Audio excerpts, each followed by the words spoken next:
It's Jamie from Not So Wimpy Teacher, and I'm super excited to be here with you again. We are getting close, actually, to wrapping up this amazing series that we've been doing about teaching writing. And in January, I went through all the different questions I was getting from teachers about teaching writing, and I made a commitment to create blog posts and podcasts and tips and strategies to help you with these challenges. And so that's what we've been doing together. And so I'm really excited that if you've been joining me along the way, let me go ahead and try and pull up this video here so I'll be able to see your comments. But let me know you're here by telling me, are you switching grade levels next year? Let me know. Do you know? Are you switching grade levels? Or are you going to be teaching the same grade level again? And I'm going to try and pull this up so I can see comments. Sometimes Facebook doesn't agree with me, but here we go. Looks like I'm going to get there. Here we go. All right. So go in the comments and let me know if you are staying in the same grade level or if you are changing grade levels this year. There's always extra pressure, but also excitement when we move grade levels. Robbie's staying in the same grade level. Which grade do you teach, Robbie? Pam is moving to an older grade level. That's just a new adventure, right? Amy's staying put. Awesome. Sue is moving from kindergarten to first. Awesome. Angie's moving from third to fourth. Wow, Lori has been in fifth grade for 10 years. That's awesome. All right, Jennifer is a first-year teacher. Welcome, Jennifer. Congrats. She's teaching fifth grade. Oh, it's her first year at elementary school. She was teaching preschool, so now she's going to be teaching fifth grade. That's going to be a big change to go from preschool to fifth grade for sure. Awesome. So we have quite a bit of moving and we have quite a few people staying in the same grade level. I always love a new adventure, and yet it's still fun when you find your special grade level and you get to stay there and grow and get even better. So the topic I want to talk about today is being a really great writing teacher, even if you don't think you are a good writer. So I'd be really curious to hear just a quick yes or no. Have you always felt like you were a good writer or not really so much?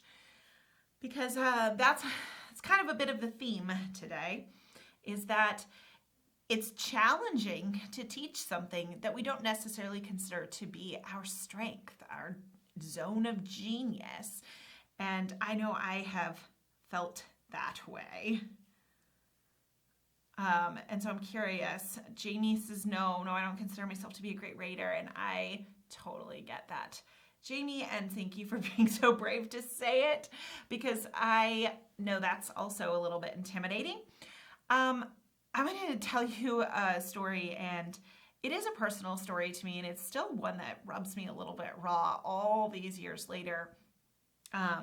Amy says she's never really considered herself a good writer, neither has Carla, and I get it. So here's the thing. When I was a kid, I actually wanted to be an author. In fact, I would go to the library and check out the thesaurus, and I would sit on the sidewalk during recess reading the thesaurus. I loved it. Seriously loved the thesaurus and words. And I even remember my dad, we didn't have a computer at home, but my dad at his office, they had a laptop. Like, if I saw it today, I'm sure it would be hilarious. It was like a really early version laptop. And he would occasionally bring it home on the weekends. And to me, that was like he just gave me a gift card to Toys R Us to do a shopping spree. I mean, I was so excited when he would bring it home. And I would sit on that laptop and write.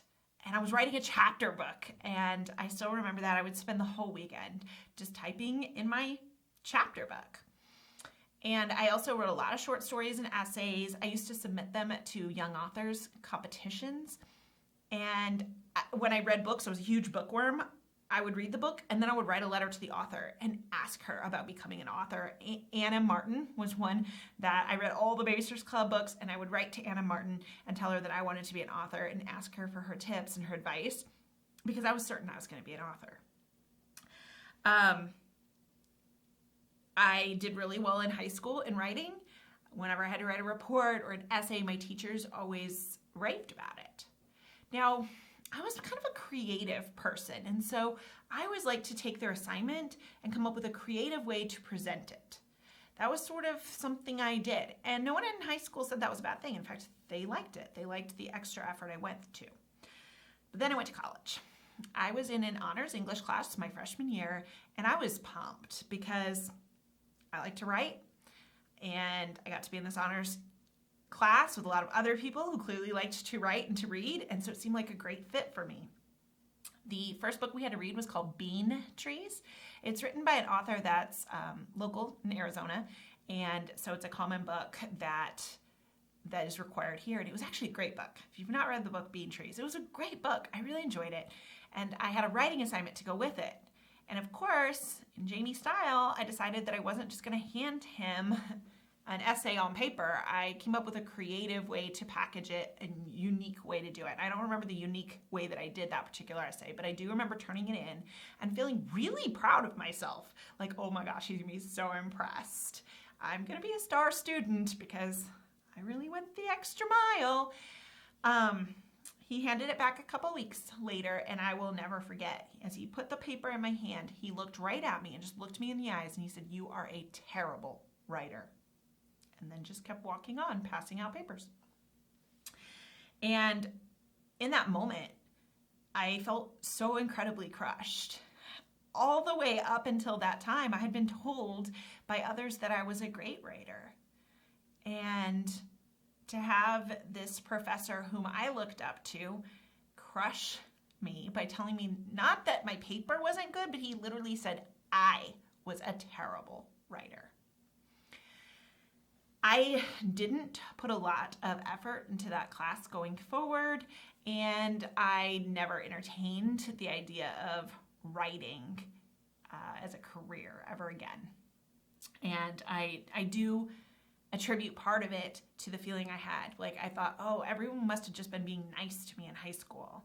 I'm not actually that good when I am put in front of these college students. And so I never even thought about becoming a writer. Fast forward quite a while later, and I'm in a third grade classroom, and it is my responsibility, among every other subject, is to teach writing. And I really had some things I had to go through for myself, because I kept asking myself, if I'm such a terrible writer, then who am I to teach these kids how to write? Clearly, I don't know how to write. And since I don't know how to write, how am I going to teach these lessons? How am I going to help them to be powerful writers when I'm not one myself? And I asked myself that question a lot, and I think I even let it get in the way of my learning to be a better writing teacher, because I really told myself, because writing isn't something I'm good at, I'm just not going to be a good writing teacher. And in those early days, I really, truly believed that. So, the power you have as a teacher is huge. Your words, they are powerful, and be careful with them. But more importantly, I want to talk to you about the fact that I did become an effective writing teacher. And I actually even learned to like teaching writing. And I consider myself to be a writer now. Not the kind of writer I thought I was going to be when I was a kid, but I do have a blog. And I do write articles every single week, and some of them have typos, and some of them are more creative than others, but I do have readers who enjoy reading them. So I'd love to see that professor and say, ha, I am a writer, because I do consider myself to be a writer now. But it was a long journey, and I kind of want to talk to you about some of the things that helped me to become a more confident writing teacher in those days when I thought I wasn't a good enough writer to be a good writing teacher. All right. Whew. I've now told that story a couple times recently, and every time I tell it, it's like reliving that. So anyway, moving on. I have a few things that helped me, and I feel like if you are one of those ones struggling, like, I'm not a good writer, then I hope these will help you too. The first one, I started to use mentor text. And right away, I was told by a mentor at my school that I should be using text. I just didn't really understand why or how or what text to use. So that was kind of a struggle. You see, when I went to go teach multiplication, I could show them how to solve 2 times 3, making 2 groups of 3. I could model that on the board, no problem. I can draw 2 circles and put 3 X's in each one, and I feel really confident about that. But if I was going to teach them how to write, I knew I was going to have to show them what good writing was. I was going to have to model it. In order to teach it, you're modeling how to do it. And since I had convinced myself that I was not a great writing teacher, this terrified me. And so I wasn't sharing a lot of writing in the early days. But I know that students need to see an example, and that's how they learn. But what I didn't realize was that example doesn't have to be me. I do not have to be the only example or even the main example that they're seeing. And a lot of writing teachers in my building were actually just writing their own text in front of the kids, and I was so scared to do that myself because I didn't think I could. And when I started leaning into the idea of using mentor text, it took off the pressure. Like, I don't have to be the only one who writes in front of these kids. There are tons of authors out there. There are so many beautiful picture books that I can share with my kids that are great examples of personal narratives, fiction narratives, even opinions and informational. And so I started to grow my library of books. And when I would read a picture book, I would start asking myself, like, hey, okay, what genre? Is this a genre I teach in writing? Oh, this is a personal narrative. This is actually a true story that happened to the author. Thank You, Mr. Falker is my favorite personal narrative one. And so I'd be like, okay, this is a great personal narrative. I'm going to share it during my personal narrative unit. And I'd read the story to my students, and we would talk about the lead the author used, the dialogue the author used, the ending, the details, and that would help my students to see what a good personal narrative was without me really having to share my personal writing as often in front of them. And then I got even smarter about this and realized, okay, there's tons of great picture books, but I was struggling a little bit with opinion and informational. There are good picture books for them. There really are, but not as many. There's more books that are personal narrative, fiction narrative, right? That are picture books. So I started doing passages, and I would share a passage that I already had for reading science or social studies. I would share it with my students for writing too, and realized, hey, even passages can be amazing mentor text. And at the first couple of years, I totally used other people's writing, not my own. And over time, I got more confident and started writing my own mentor text passages, but I didn't necessarily put my name on them and take credit for it in front of my students until quite a bit later. But if you are feeling like, I'm not a great writer, how am I going to write a personal narrative in front of my kids? You don't have to be the one to do all the writing. And so that's a really important thing for you to keep in mind, is that there are writers out there that writing is their zone of genius. They love to write. So share their stories with your students. And that will help to inspire your students without you necessarily feeling so much pressure to put together this story, this report, this essay. All right. How many of you are using mentor text in your classroom? Give me like a hands up or a me in the comments. Let me know, do you use mentor text yet? Or is it something that you're hoping to incorporate for the first time next year? I didn't always understand what mentor text was, but really mentor text is really any text that is an example of the type of writing you are teaching your students. So it could be a passage, it could be a book, it could be a story from your reading anthology, it could be an article from your social studies curriculum or your Scholastic News magazine. Mentor text is everywhere, and you don't have to go out and buy 100 new picture books either, because it's everywhere. So tell me if you are using mentor text already in your classroom. Robbie is hoping to incorporate more of it next year. That's really exciting, Robbie, because I found once I started showing kids, like, this is actually what I'm talking about. This is what a personal narrative sounds like. This is what a lead sounds like. Every story doesn't have to end with the end. Here, let me show you an example, that my students became much better writers. All right, Jennifer's been using them in summer school, and Carla wants to start strong next year. Fantastic. I am going to be talking more about mentor text in an upcoming, I'm not even sure I'm telling you this yet, but in an upcoming training that I'm doing, and it's a free training, I'm actually going to be talking more about mentor text. So that's coming. And if I wasn't allowed to say that, then my team will just have to be mad at me because I already said it. Angela says she always uses mentor text. See, I think it just takes the pressure off. If you feel really strong about writing, then great, write your own mentor text. But if you don't, then take advantage of the great text that's already out there. Sound good? All right. Now this leads right into the next tip I have for you, which is using anchor charts. Now, I feel like sometimes when I say anchor charts, people immediately have this vision of these Pinteresty anchor charts that are going to take you hours upon hours, and I am not artistic at all. I actually can write a whole lot better than I can draw. When I talk about anchor charts, I don't spend a whole bunch of time creating the fanciest, prettiest anchor charts. I don't think that it's the prettiest anchor chart that does the best job. And if you love to draw and doodle and that's like brings you a lot of joy, then great. But it's not the extra prettiness that makes it beneficial to your students. But here's how it helped me, someone who didn't have a lot of confidence about writing.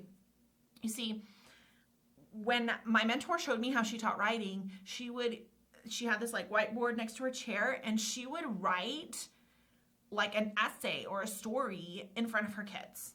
Just like right in front of them, write an essay for them as an example. Like, oh, we're writing personal narratives. Let me just sit here and write a personal narrative, and I'll talk out loud while I write it. And her students would sit and listen. And I was super intimidated by that. I'm like, I'm not going to be able to come up with ideas on the fly and be able to write while they're all staring at me. And I will definitely spell words wrong and write crooked. And I was intimidated by that. Now, students do learn from having examples. I started using anchor charts because it was allowing me to show them an example of just one small piece of writing instead of feeling like I had to produce the whole essay or the whole story. So if we were working on leads, I might have a lead anchor chart, and it might have 2 or 3 leads that are boring and don't hook. And then my job, and my students are helping me with this, is to fill in leads that do hook, to rewrite them to be better leads. So now I'm only having to focus on writing three leads instead of writing this whole story. And by breaking it down, I actually help my students immensely because I was allowing them to be laser focused on what I was actually teaching that day. Instead of just writing this whole story, I was really focusing them in on like, let's look at just leads. But it helped me as a writing teacher because I didn't feel like I had to come up with all of these original pieces on the fly while my students were watching. And since I only had to write 3 leads with the help of my students, I might write 1 by myself while they were watching and then 2 with their assistants, so that together we had rewritten all 3. But I could write them ahead of time and, have them on my lesson plan paper in front of me, so that if the students weren't helping me to come up with ideas, or if I went blank in front of them, I would have some ideas, some direction. And it took so much pressure off me, knowing I don't have to write a whole story today. I don't have to write this brilliant piece in front of my students. I'm going to make a couple leads better. And that made me feel so much more confident in the writing classroom. So since I am not very artistic, I started to just create my anchor charts on PowerPoint and display them on my whiteboard. And we'd fill them in up on the whiteboard. And for me, that was so much easier than the drawing and the handwriting of things. So that's another option with your anchor charts. Do you use anchor charts with your students during writing lessons? I know at first I really was like, no, I don't have time to use anchor charts, but I didn't understand. I knew that they would help students, but I was struggling with like, I don't have time. what I didn't realize was how much they would actually help me to feel more confident with my lesson. So it helped my students and it helped me. And once I came to understand that, I stopped focusing on how they needed to be pretty and take all this time to prepare. I made them in PowerPoint and then used the same ones year after year. We just filled in the information different with every class. And then I didn't have to keep creating them. So do you use anchor charts with your students? Do you use anchor charts to help you focus in, really laser focus in on just one strategy instead of the feeling of like having to do a lot of writing in front of your students? I'd love to hear from you. Victoria says this is going to be her first year teaching writing. She's teaching 4th grade and she's a little bit nervous. Victoria, we all get a little bit nervous, but nervous excitement can help us to grow and learn to do it even better. So you're in the right place because I talk about writing all the time.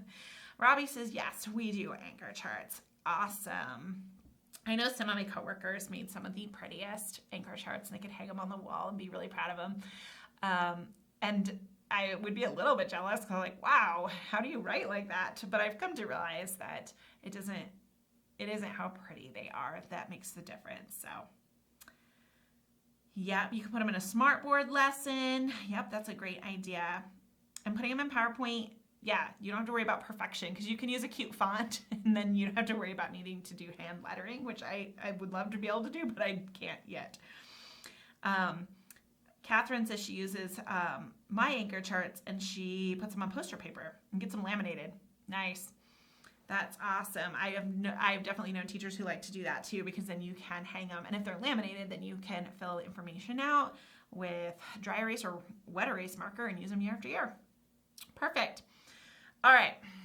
So I use mentor text and anchor charts because they took a lot of the pressure off of me to really perform as a writer in front of my kids. And it helped to take the pressure off, but I did realize that I started writing more and more in front of my kids because I got braver. And so my next tip for you is to stop believing the lie. I'm not a terrible writer. I might have had a terrible professor my freshman year, but I'm not a terrible writer. And you're not a terrible writer either.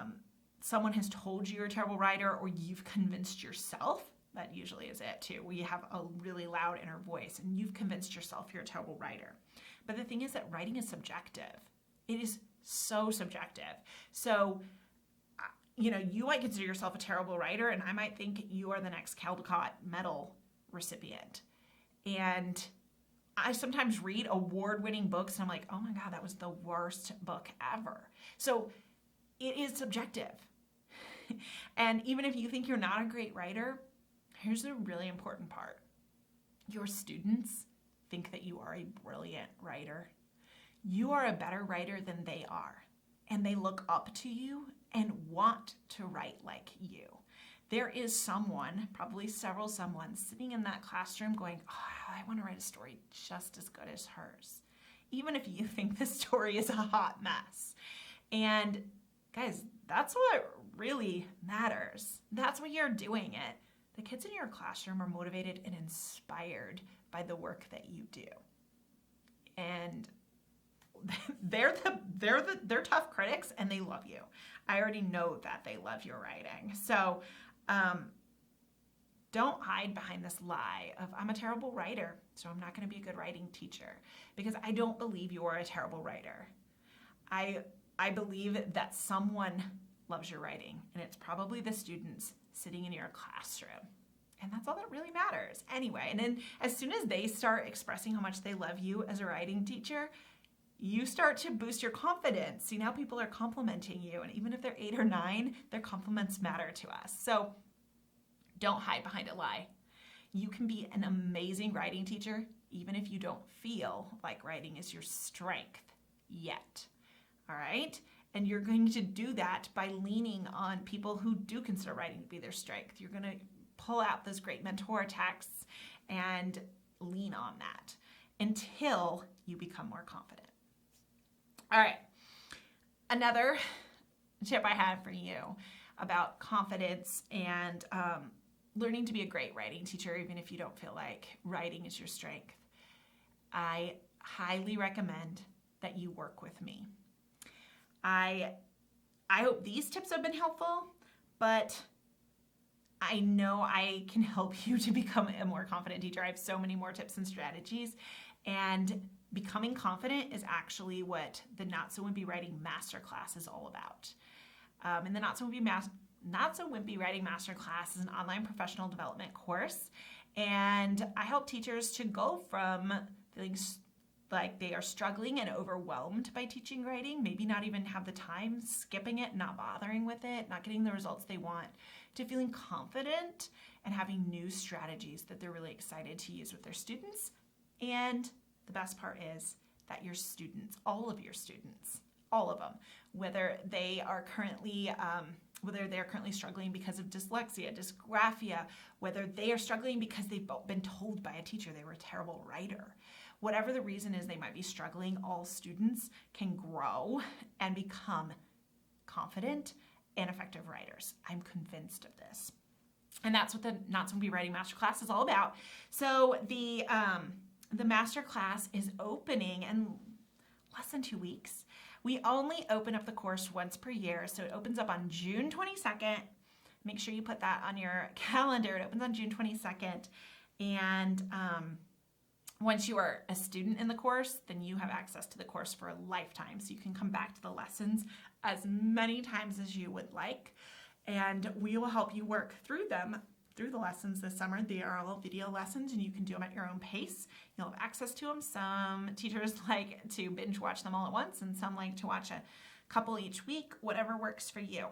I do have a wait list. That way you won't forget about it and miss it, because I know that life gets crazy. So I just dropped a link to the wait list, but it's notsowimpyteacher.com/waitlist.